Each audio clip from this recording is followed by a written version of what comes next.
Alright, ladies and gentlemen, TVC to kick off your morning between two of the better players that we get to see on a weekly basis. Spawning here in the bottom left corner of the map as I swap that overlay around, it is going to be the red Terran player, MarineKing. The bright eyes of the blue Zerg, it's Axiom's Impact. Now this is kind of cool. There's a little bit of a story going between these two actually. You don't get this often, since there's a lot of random matchups in StarCraft 2, but with the limited player pool and the very, very limited slots available in the monthly finals, these two have actually managed to have some interesting pasts. So the last monthly finals, Impact actually just straight up destroyed MarineKing, to the point where it wasn't even close. He just came prepared, he did some one-base gas openers, and MarineKing, notably known for almost never going for bunkers, got absolutely demolished.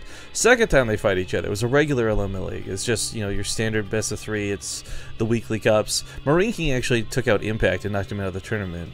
So this is like the third time we've seen them fight each other in recent times, and, well, we'll see how this one goes. I don't really know who to root for, because I know that on his best day, MarineKing feels like he's unkillable, and his micro makes him a god, but on the average days, he's kind of just like, I don't know, not the craziest Korean, still good, but not the craziest Korean.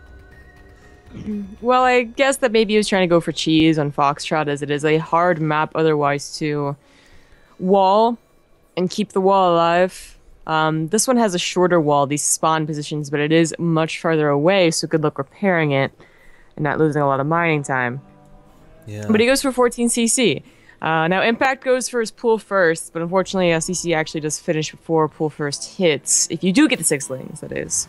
If Impact's just gonna, you know, get it because he wants a queen faster against maybe potential Reapers, then, you know, that's different. Yeah, I mean, playing greedy for MarineKing isn't surprising. As well as the fact that just right now in the game, in this particular matchup, ZVT, if you can get away with greed, whether it's a CC first or a 3cc opener, which he's not going for, he takes the double gases.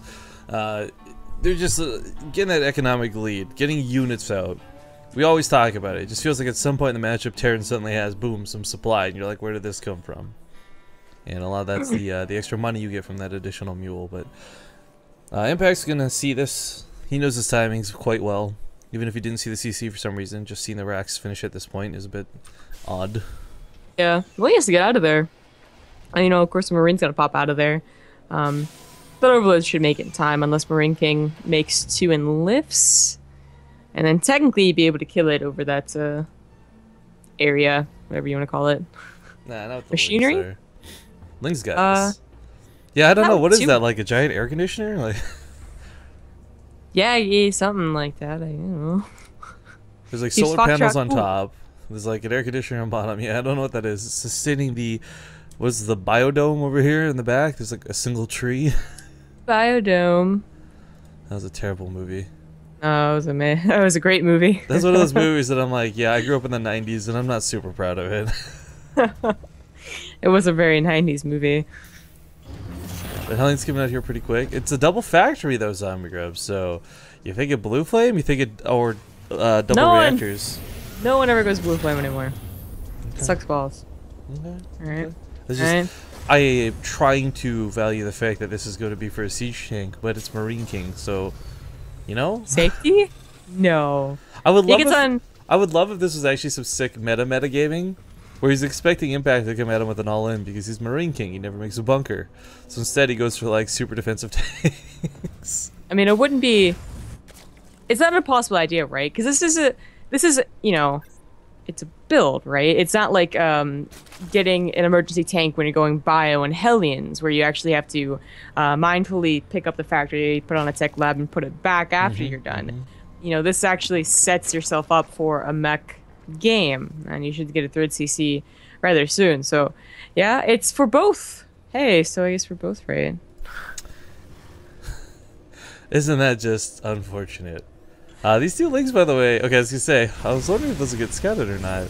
Because it is very key that he doesn't let this get revealed. One of the hardest things to deal with Blue Flame on, even on a map like this, is just seeing it coming. Now, Impact, not knowing this just yet, he's got the creep spread to actually build a wall and keep these out, should that be the case. But I think he's expecting just 6 regular Hellions, and well, there's going to be a little bit more behind that. In fact, is this some sort of weird Hellbat tank push? I don't know about that. I mean, I'm assuming these tanks are defensive, right? But he's making a second one. And, well, I think he's just gearing up to play a mech game.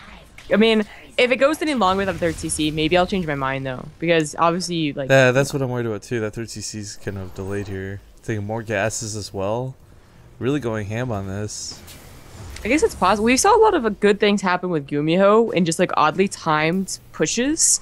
Now, those are with Hellions, so obviously if you throw away Hellions as a mech player, like, it's not really all that expensive, but... I think this actually makes sense, as weird as that is. Normally what shuts down tanks? A bunch of Lings. But there's gonna be Blue Flame Hellbats guarding them. Yeah, that makes sense, for sure.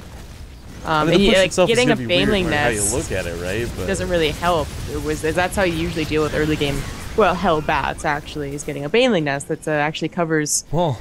most Terran attacks nowadays. You say that, but again, this is Impact. He's the guy who holds off Hellbat pushes with 5-6 queens, not Banelings. Well, tanks really stop that from being so effective. Yeah, it's so interesting the way this is being played out. 3 more queens are coming up behind this. He's just trying to spend his money. Tanks unsiege deal a ton of damage, as we can see here, but those Hellbats, man, they just melt those Lings.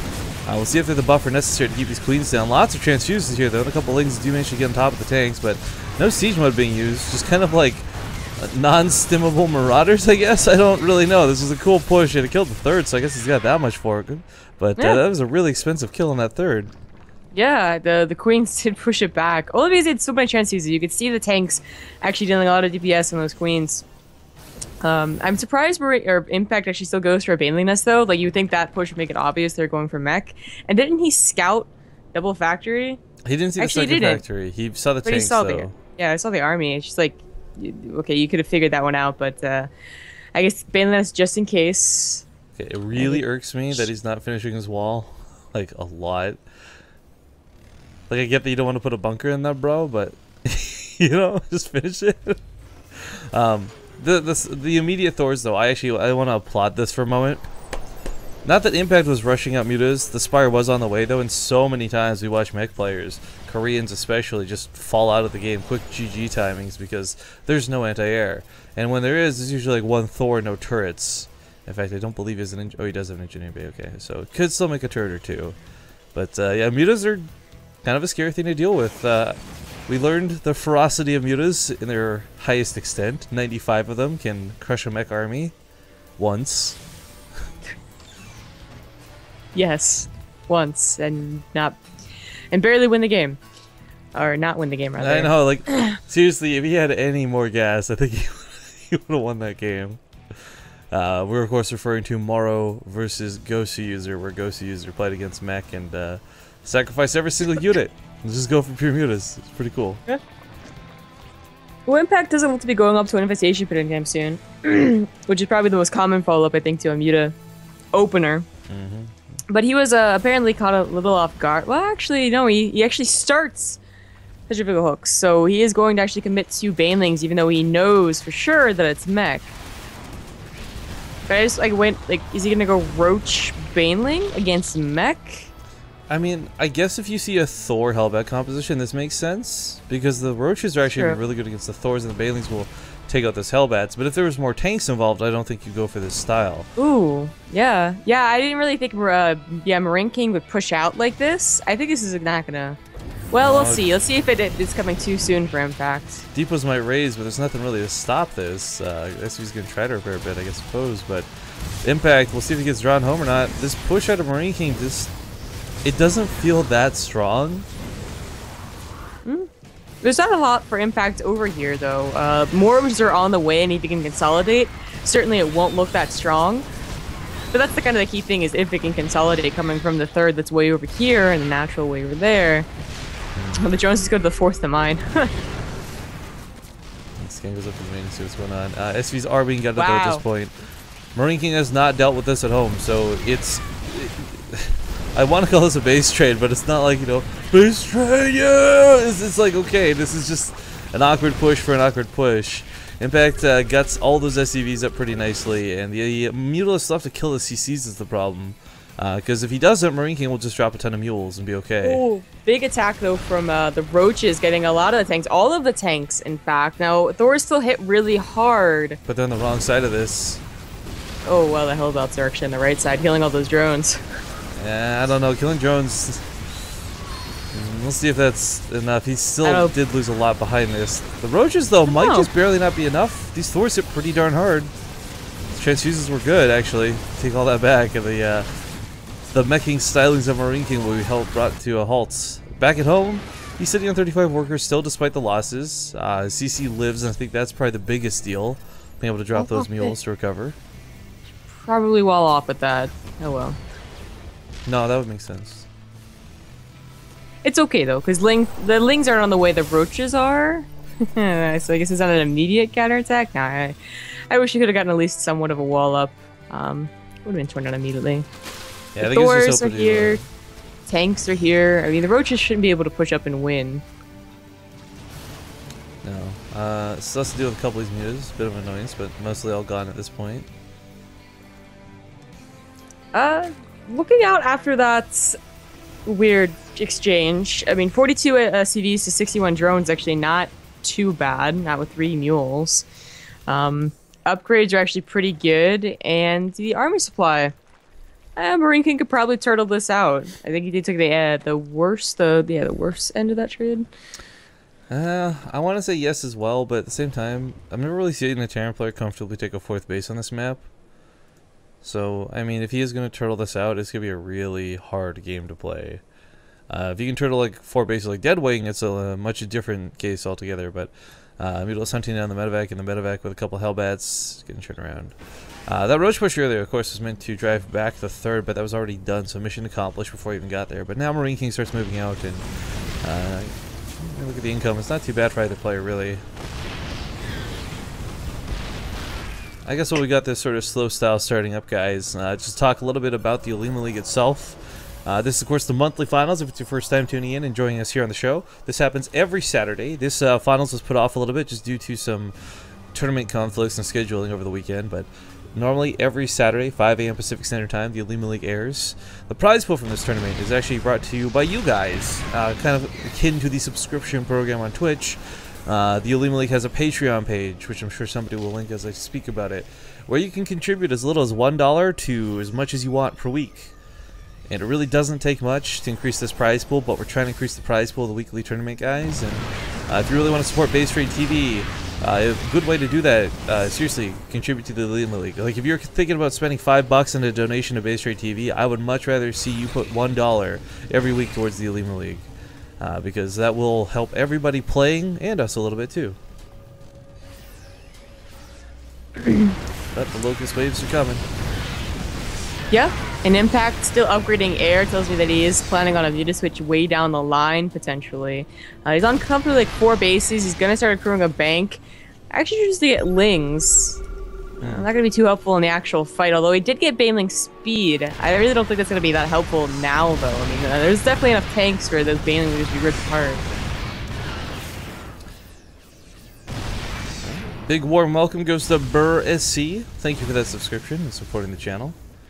As FG Squared said in chat, if you guys do recently sub, make sure you send PMs if you want recent replay packs. We recently released the Against the Odds replays, and while a lot of those were really good, I think everybody was looking for that finals match, Reality versus Buell. It was pretty good stuff. Hive on the way here for Impact. This is actually where this gets, I think this is where it gets scary. Normally you see the Locust out, and you're like, okay, here we go guys, buckle in. But it's once those Vipers start coming in, once that blue flame comes into play, this gets really hard to deal with. But MarineKing is going to try and advance forward between Locust waves, and I actually don't mind this. With the amount of blue flame Hellions he has, he can actually deal enough damage to the Locust to possibly nullify this wave. But he takes a really bad start to this engagement, and that's surrounded by these Locusts. Oh, that's bad. That's really bad. Yeah, the Roach is adding in just enough to really take down all of those Hellions, and bringing some SCVs. Not sure what this is about. He's not exactly in the best economy to lose some, and in fact, Impact's helping him lose even more. The Lings that I thought were going to do a whole lot do get into the mineral line for just a second. Get a lot of SCVs. I like what Impact's doing though. He's on one hand like taking the motto of, you know, oh, my opponent's playing mech, take all the bases on the map. I really like that choice, but he's also taking sneaky ones too. So MarineKing might not even find this should he get this powerful push off. And this push is coming in the end. Impact does have to be careful as he keeps retreating his swarm host. It's very important to know that he is giving up ground every time he does this. So he trades out for a couple Hellbats. Meanwhile, Roaches get into the third of MarineKing, and that SCV kill count skyrockets as MarineKing's left with barely 20 SCVs at this point. He brought a bunch forward. I think he was hoping to sacrifice for some supply, maybe use to repair. Either way, they're all gone. And this is like one big old push for him that's going to have to break Impact, because if it doesn't, pretty sure he's out of this game. Impact is trying to get a couple of mutas out. By a couple, I mean like a lot. To take down 4 Thors and 5 Vikings. The magic box definitely necessary, but this might just be enough. Maybe. I mean, all he has to do is barely take out the Thors. There's no anti-air for the tanks. Yeah, it looks like it. A couple more Vikings join the party. 2 more Thors are on the way, but it looks like these mutas are just enough. I mean, it sucks the Thors. They were actually in front, so a lot of the locust damage went on them as well, just when the mutas popped. But that's it for MarineKing. GG. Game number 1 goes to Impact.